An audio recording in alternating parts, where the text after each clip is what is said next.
আজ বানিয়েছি সাবু আর আম দিয়ে একটা ক্ষীর। তবে আজকে আর রেসিপি বলবো না, তোমরা ভিডিওটা দেখতে থাকো, নিজেরাই বুঝতে পারবে। আজ আমি তোমাদেরকে বলবো একটা সাধারণ মেয়ের গল্প। রিনা নামে একজন গৃহবধূ ছিলেন। রিনা ছিলেন খুব পরিশ্রমী এবং পরিবার নিয়ে সবসময় ব্যস্ত থাকতেন।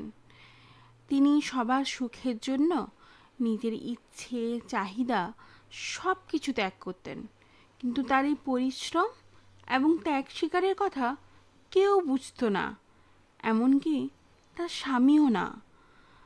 রিনা মাঝে মাঝে খুব কষ্ট পেতেন, ভাবতেন তার ত্যাগের কোনো মূল্য নেই।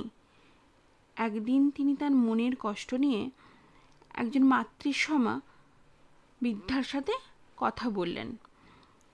বৃদ্ধা মনোযোগ দিয়ে সব কথা শুনলেন এবং বললেন, মা, জানো কি, পৃথিবীর সবচেয়ে মূল্যবান হলো সেই ভালোবাসা, সেবা যা নিঃস্বার্থভাবে করা হয়। তোমার ত্যাগ এবং ভালোবাসা একদিন অবশ্যই সবাই বুঝবে। রিনা বৃদ্ধার কথা মনে রাখলেন।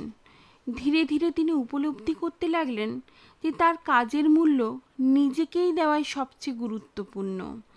তিনি আবার নতুন উদ্যমে কাজ শুরু করলেন। কিছুদিন পর তার স্বামী ও সন্তানরা তার পরিশ্রম এবং ত্যাগের মর্ম বুঝতে পারলেন এবং তাকে সম্মান দিতে শুরু করলেন। রিনার জীবন আবার আনন্দে ভরে উঠল। এই গল্প আমাদের শেখায় যে কোনো পরিস্থিতিতেই নিজের কাজ এবং ত্যাগের মর্ম নিজের কাছে সবচেয়ে বেশি গুরুত্বপূর্ণ। অন্যরা না বুঝলেও আমাদের কাজ এবং সেবার মাধ্যমে আমরা একদিন সবার মন জয় করতে পারি। ভালো থেকো বন্ধুরা, নিজেকে